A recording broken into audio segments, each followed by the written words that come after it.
Welcome to Off the Clock. I am Kristen Balboni, the Panthers team reporter. We got Tiffany Blackman, the Charlotte MLS team reporter, Maria Vanderford from Panthers PR, and Nicole Tepper, the owner of the Panthers and of Charlotte MLS. And we're just going to have some fun. We're going to talk Panthers. We're going to talk MLS. But mostly we're just going to talk life, quarantine, how everything is going. So, ladies, first things first, did we survive the draft? Are we all recuperated from that 3 long days? Be asking you guys that. You guys had a pretty busy weekend with football. Yeah, I feel like it's still going here at my house. Like it's not ending yet. Well, that's true. How was it, Nicole, being at home versus like being in the thick of things and the war room and all of that? So, in fairness, this was just our second draft. Last year, I was in the war room for a little while.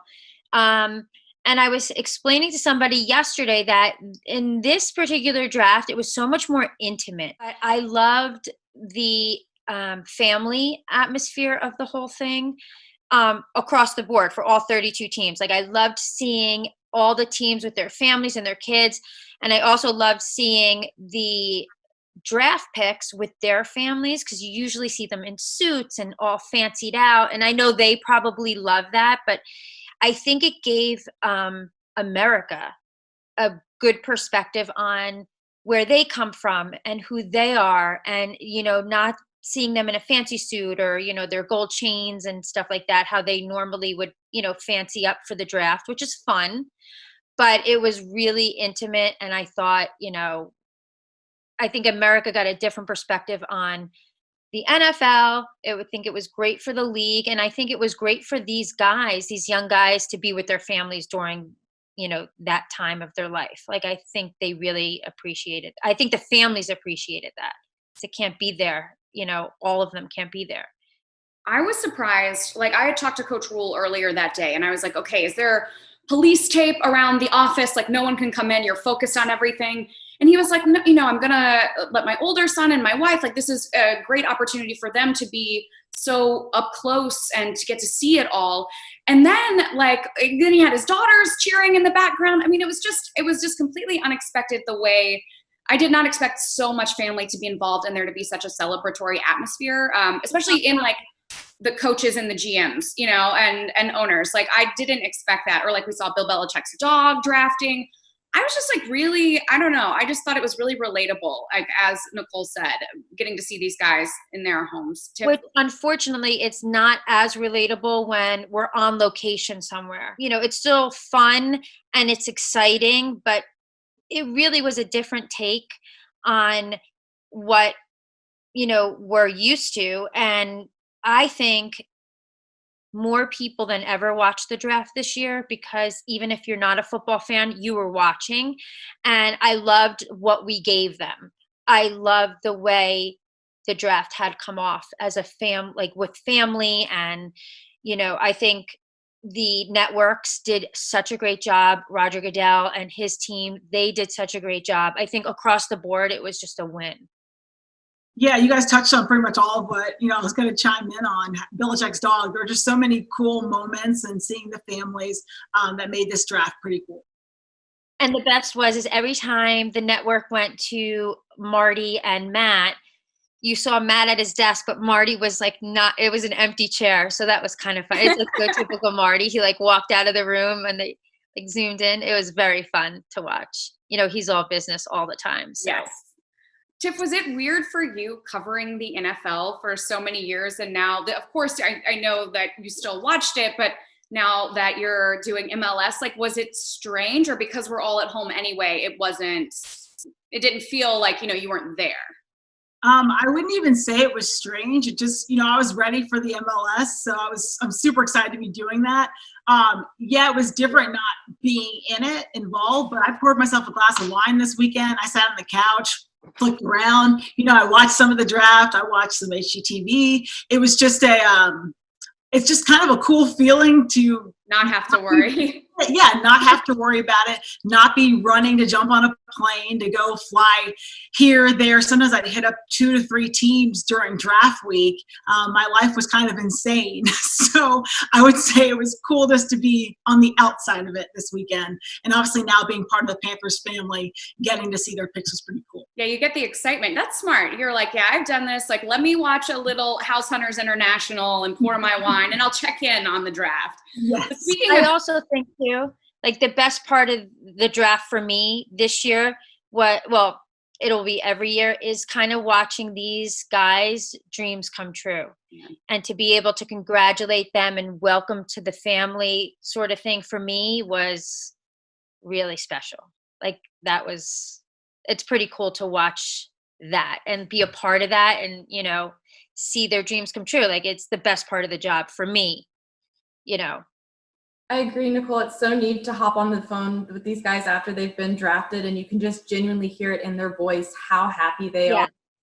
So appreciative, and they're just so excited and so eager to, take that next step. Their dreams have finally become reality. Yeah.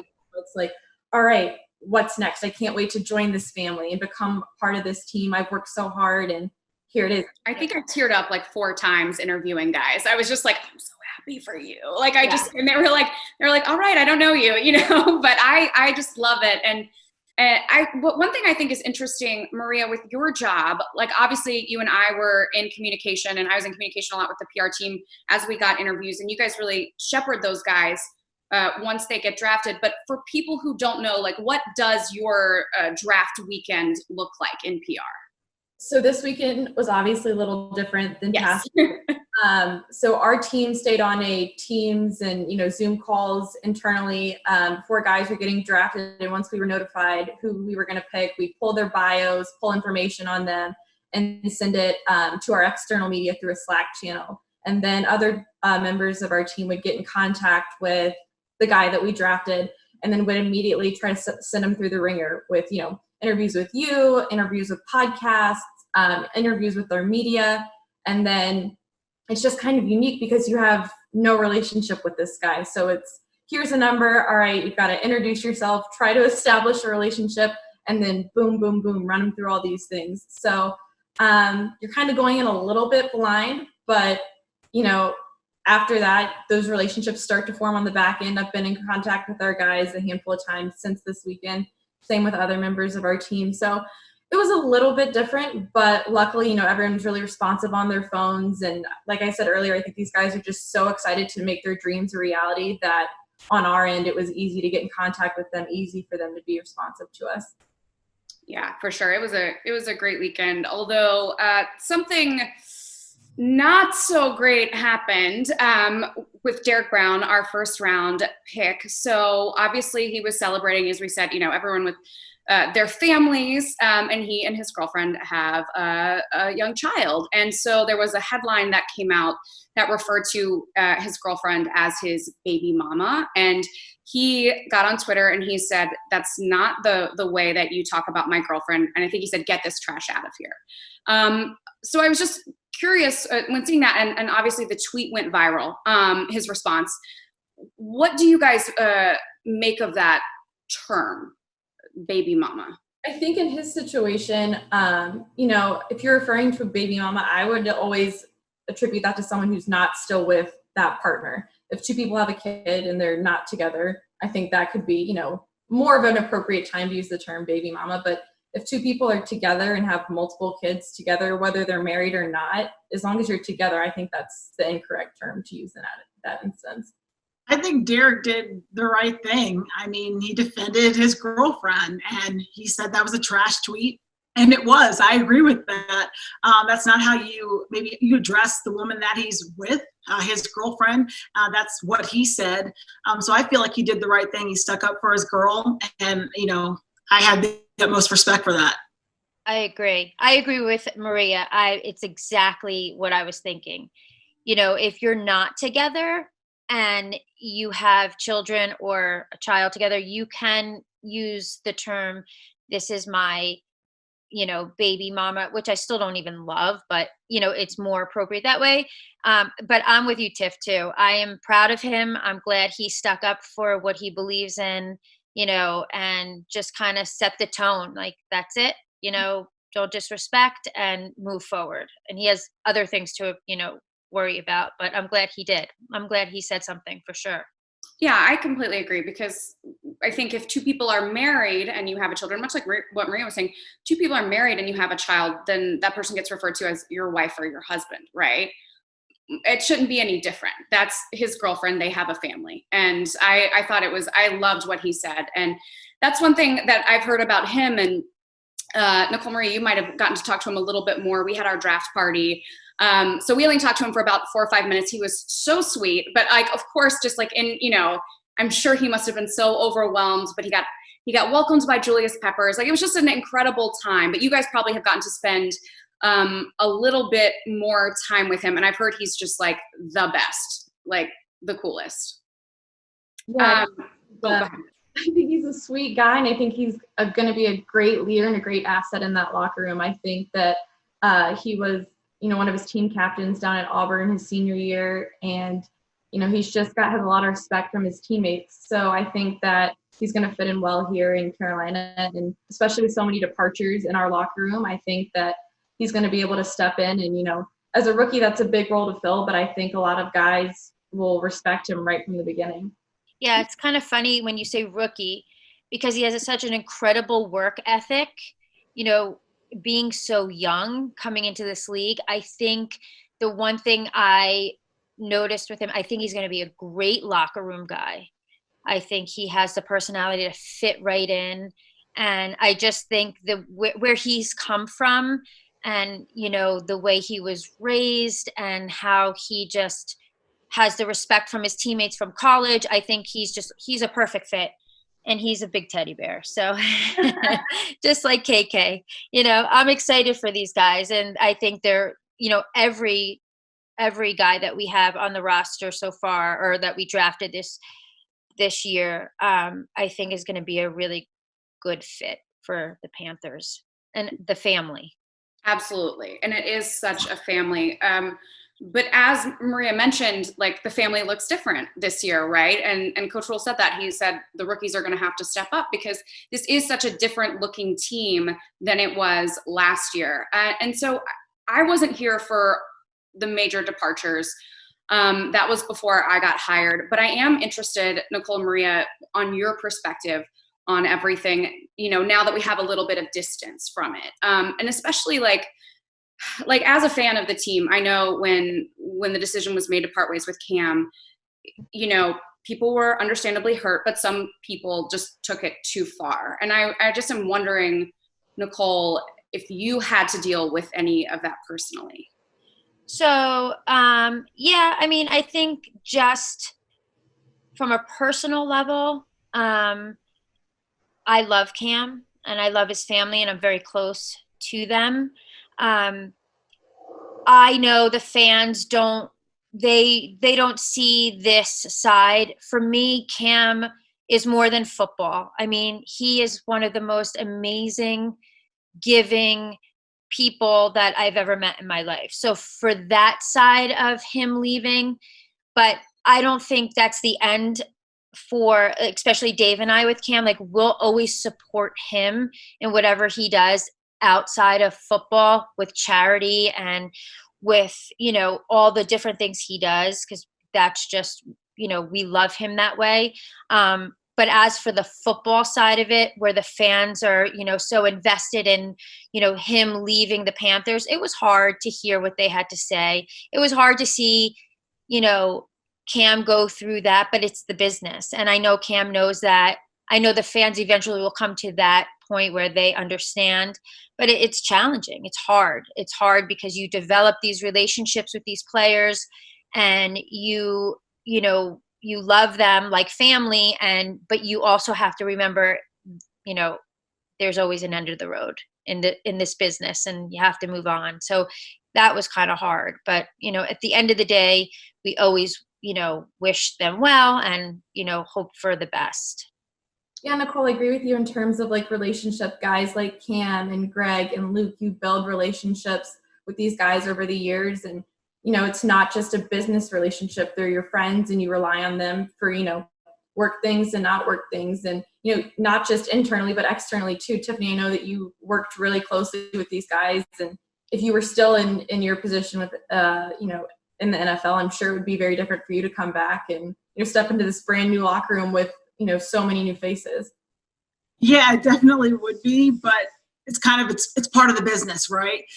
It's a part of the business not everybody loves, but I grew up in it. My dad was the coach, and I was used to kind of, hopping around to different states. Maybe they didn't have a good season and everybody was gone, so we were on the go again. But having been in that locker room, covering them for 5 years, getting to build those relationships, Thomas Davis, Luke, Greg, all those guys are just fantastic human beings. And so that, there's still guys there from that team before. Nicole mentioned KK. They're going to be able to regroup. Shaq Thompson's still part of that linebacking core. I mean, I think the future is bright for this group, and they've got some good centerpieces still in that locker room to help these young guys come along. Exactly. And I also think we're so lucky to have Christian in our locker room. He's going to be a great leader. I know if I was a young guy coming up into this locker room and I had Christian McCaffrey as, the leader of the locker room, or KK or Shaq, or even Trey Boston. I mean, Trey Boston's energy is like so contagious. If I was ever a football player and got to play with these guys, I would be so psyched. So I'm happy, I'm excited for them. And, it's a new chapter. Mm-hmm. And like Tiff said, she's been through it with her dad, and it's just the business, and you always just, you keep the relationships close to you, but you just, you have to move on. Well, and it's a new chapter, and one that, judging by the Twitter mentions, fans are very happy about after that draft. All defense. That was, it was awesome. I thought it was great. And as you guys have said, I got to talk to each of the players. They're so excited. I think it's going to be just a great vibe on the team. But look, okay, enough about work. Let's talk about some fun stuff, even though work is fun. Are you guys watching The Last Dance? Absolutely. Similar to you, Kristen, big Carolina girl. I went to North Carolina. So, big fan of Michael Jordan, and I just think it's so neat to see this, backstage, all this just like stuff that people knew, but they didn't really know. This behind the scenes footage is just so intriguing, and I feel like each week it's just opening a whole new can of worms, and there's so much stuff that's coming out that you knew, but now it's nice to like see the details and all the extra footage that there is about it. Right? Photographers don't get enough credit because some of that footage has been amazing. Yeah. And being so young when, all this was going on, it's like I remember watching games with MJ, not fully. And so getting to see it, kind of relive it from a different perspective now with a lot more information has been really cool. And I've enjoyed this so much. You look forward to Sunday nights. Yeah, no, it's been so cool. I didn't realize the drama. I mean, everything's drama, but when you're younger, you don't really read between the lines with drama, but I didn't even realize the whole, drama with Scottie Pippen. There was just there's so much content. And so they did capture so much. It's like amazing to watch. So yeah, no, it's good. And it's on at a great time for everybody. Okay, guys, I have to admit something. I've only seen one episode. I don't think I'm the only person in the whole world that's only seen one episode. I watched one last night. I'm really bad at knowing when stuff is coming on live unless it's like a live sporting event. So I just thought it was like going to drop all at once. Like I thought it was going to be released on like the Owl, like all 10 episodes. I'll get it. I didn't know it was like every Sunday. So I'm behind, but I did watch the first episode. So by the next time we talk, I will be with the rest of the world. Like I'm always at least one episode behind is good. Like I usually don't watch stuff until like, I don't know, like I didn't pick up on Game of Thrones for like 6 seasons. So I'm always behind on everything. So I'm gonna get caught up on everything. You'll get a pass. I think it's great that they've spaced it out given the climate that we're in as a world. So it's good to have that to look forward to, and then everybody kind of coming together. You go to Twitter, you look at everyone's different, hashtag in the show and everything like that, or the documentary. That's been kind of cool. But yeah, you'll have to catch up. I'll admit, Sunday night, I probably went to bed at like 9:30. So I catch up on these last two. So no judgment from my side. What else are you guys doing to kind of stay busy? Well, Nicole, I know you're busy. You're on like 18,000 conference calls, but like, what else are we doing to take our mind off of everything, especially if you don't have social media? Well, Tiff, you're going for a lot of walks with the dog, right? Yeah, I moved here March 1st. And so 2 weeks later, we were shut down. And so all I've been doing is staying away from people. And I think the first probably week, Roman and I, who's sleeping, we probably hit like 40 miles that week. And then the next week we probably added an additional 20. And I'm like, all right, we gotta take it down a little bit. So yeah, a lot of that. I know I pass up Maria's place all the time. I know you've been out walking a lot too, Maria. Yeah, it's one of the main things I've been doing, walking and eating. Last week was a little different with draft prep. I worked a little bit more, so didn't have as much time to squeeze in those walks. I have to say, though, I'm sick of cooking. With my sister. I am so sick of cooking. So I actually told my daughter and Dave on Friday, I'm not cooking a thing. I'm not cooking. We're ordering in. There's a lot of restaurants you could order in. And I refused. I literally ordered like 6 different places. I did not want to wash a dish. I did not want to cook a meal. I just was done. By Friday, I'm like, pizza, Chinese food, whatever. We're just not cooking. I'm not cooking. I agree with you, Nicole. I think that's probably been my least favorite thing about this whole thing is having to do my dishes all the time. I feel like that's all I do. I don't want to be creative anymore. Like I see people are having cutting an avocado and making it look all pretty. And I'm like, I'm done. Like these recipes, I don't want to do them. I actually don't even want to go to the store and get the ingredients anymore. I'm just so over the cooking. That's like not one thing that, You will. Yeah, I look at my apps and I'm like, oh wow, this is the most I've ever ordered like from restaurants in my life, which is a good thing because they need the business right now. But I've never ordered so much in my life. In like the past 4 days, it hits around, I don't know, 6. And I'm like, I'm starving. I don't want to cook. The meat's in the fridge. Forget it. I'm going to order something. Well, Dave said on Sunday night, he's like, Sunday afternoon, are you going to cook something? Like I ordered out all weekend, everything, just everything. I even ordered breakfast. That sounds great, honestly. That sounds nice. I'm tired of dishes. I'm tired of cooking. I could order breakfast. Like, I think that sounds awesome. Yeah, I was in the mood for pancakes. So I'm like, I'm door dashing the diner. Yeah. And it was about 8:00 in the morning. And he's like, who is at the door? Like, you don't want to know. Just how long is the cooking boycott going to last for, do you think? Well, I cooked Sunday night. I made, homemade meatballs, and I called it gravy as an Italian. Some people call it sauce, but it depends where you're from in Italy. So I made a homemade sauce and meatballs, but no pasta. Just nobody in my house wants to eat carbohydrates. So that sounds delicious. Except for me. I know, right? I'm like, I can't get enough of them. Come on. So we're going to wrap this up, but before we do, because we could stay here talking all day, but I do want to know, Maria had a fun question, and I thought this would be really fun to ask everybody. What's the weirdest thing you've bought in quarantine? I know I can't be the only one, right? Maria, since you thought of it, what do you think is yours? I've bought a pair of shoes, which I don't think is too weird because I've been doing a lot of walking. So I was like, all right, I could use another pair of tennis shoes. But I've definitely stocked up and splurged on candles. Being in my house all day, I'm like, I want it to smell nice and I want some nice ambiance. So candles would be probably the strangest or most bizarre or random thing that I've purchased during this quarantine. Okay. Because I'm not ready yet. I gotta look at my phone to see what I'm ordering. I mean, random stuff. Or something that like pre-quarantine. I ordered like a bathtub caddy. The things that go across the bathtub. You could put a book up there or like a drink. That's good. I need one of those. You could put a candle. Essential oils. I ordered a lot of those. I think what else? You know what?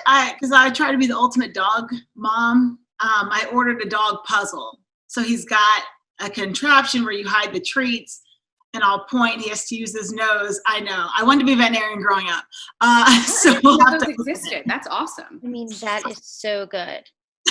That is so good. I have to tell you one other thing that I'm looking to get a puppy, a new doggy. So I just sent in the application. So that may be something Maybe coming next soon. time we're all on here, we'll have the new puppy to see. Yeah, hopefully. I mean, it's really intense. I mean, I know it's not a rescue.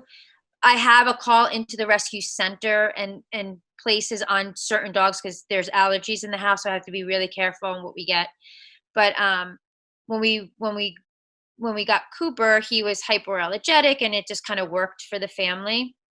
So I'm hoping that we could find a mini golden doodle. So I think that would gel nicely with Cooper. But, I have all these applications in everywhere. So see if we could find one that fits. What if you get like 10 approvals and then all of a sudden you have 10 dogs next time we see you? I learned so much about golden doodles, mini golden doodles. There's micro minis, there's minis, there's regular, so you just have to be careful what what you're going to get. Because Dave said something small and then I'll wind up with like this 50-pound dog. Large ones are cool. My daughter wants a big dog, but Dave is, he thinks we travel too much and it would be too hard and it's easy to travel with smaller dogs, but you know what we get and we don't get upset. That's what I told him. I like that. I need to use that expression. Okay. I will tell you guys so I thought you guys were going to have candles and, like a bath caddy. Those are all like really nice things. So the dog puzzle, I had a couple of glasses of wine one night and it's a tie-dye t-shirt and I don't want to say it's a crop top, but it's definitely something that like Nicole, your daughter would wear and like my nieces who are like 13. And I just thought like, I got it off Amazon, it was like $15 and I was like, oh, this will be great. Like I can wear this to walk around the neighborhood. Like, and I got it. And it's like, I was like, what did I grow up? That's what I live by. So rock it. No, it will never see the light of day on camera.